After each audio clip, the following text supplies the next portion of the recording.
Am I the a-hole for refusing to work on my relationship with my dad because I won't ever respect his marriage to his affair partner or want them around me?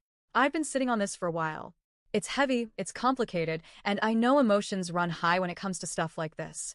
But I need an outside perspective, maybe clarity, maybe closure. So here goes. I, 23, come from what used to be a really happy family. Or, at least, it felt that way before everything crumbled.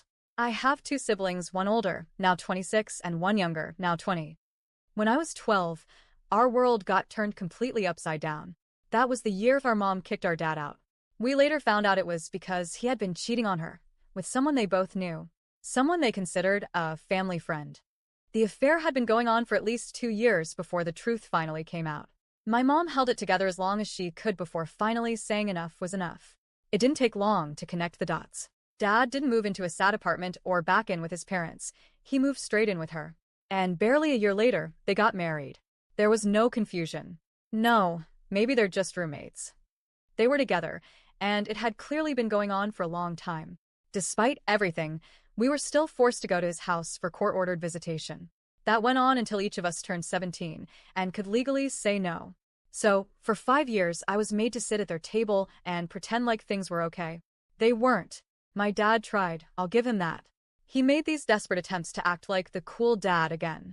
He apologized for how things might have hurt us, but never took full responsibility for what he did to our family. He constantly tried to get us to like the AP, his now wife, but none of us were having it. She tried too, but it was painfully performative. Fake smiles. Forced kindness. That overly sweet tone people use when they're trying to convince you they're a good person deep down. But I wasn't buying it. One day when I was around 14, I just had enough. I told her flat out, "You'll never be anything to me but the woman who slept with a married man and helped destroy our family. I will never respect you. I will never respect your marriage. You're not some tragic love story. You're the reason 3 kids lost their dad." She didn't try again after that. And honestly, I think she finally realized I meant every word. We each handled it differently. My older sibling went low contact, not completely cutting him off but only speaking to him once or twice a year, and only when he reached out first. My younger sibling followed a similar path. As for me, the day I turned 17 and the court couldn't force visitation anymore, I went full no contact. No calls. No texts. I unfriended him on every social platform. At events, I politely declined if he'd be there. I kept it quiet, respectful, but firm. Then a few weeks ago, he showed up at my mom's house out of nowhere. She didn't want to deal with him, so I agreed to speak with him just to get him to go away. It had been years since I'd seen him face to face. He looked older, tired, worn down. He told me he wanted to work on rebuilding our relationship, that he was trying with all of us, but I was the hardest one to reach. I told him there's a reason for that. He tried to play the time card. "It's been over a decade, son. Don't you think it's time to move on?" I told him I had moved on, just not in the way he was hoping. He kept talking, saying he never stopped loving us, that he didn't cheat on us, that he tried to be a good dad, that his choices hurt us, but we needed to look forward now, that I had half-siblings, his kids with his AP, and they didn't even know us, that they were innocent and didn't deserve to be cut off. He asked me to try, said I could take years if I needed to. Just try. And I told him this. Yes, I probably always will love you in some way because you're my dad. But I do not want you or her around me. I don't want to share my milestones with you as a couple. I don't want to deal with what my future children might call her. I don't respect your marriage and I never will. I do not respect either of you because I remember everything. I remember watching our mom cry.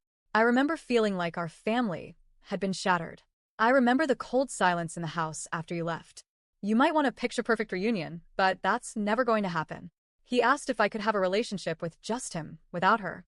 I told him maybe I could have once. Maybe. If I could believe he'd keep her out of it. But I don't believe that. I think eventually, he'd try to bring her in again. Or expect me to be civil. Or guilt me about his other kids. And I'm not doing that. He left angry, hurt, frustrated. And maybe I get that. But this is the path he carved. Later, my siblings heard from him. He begged them to. But they told him, in plain words, accept the once-a-year call or lose us entirely. Now he's telling other family members I was cruel, that I went too far, that I was heartless for saying I hope his wife and marriage never become part of my life. And now I'm here, wondering, Was I the asshole? Because I didn't say what I said to be cruel. I said it because it's how I feel. Because I spent years trying to bury resentment, to forgive a man who never really apologized. A man who wants a relationship now, but still won't call what he did what it really was. Betrayal. I don't wish him harm. I just don't want them near me. So, am I the a-hole?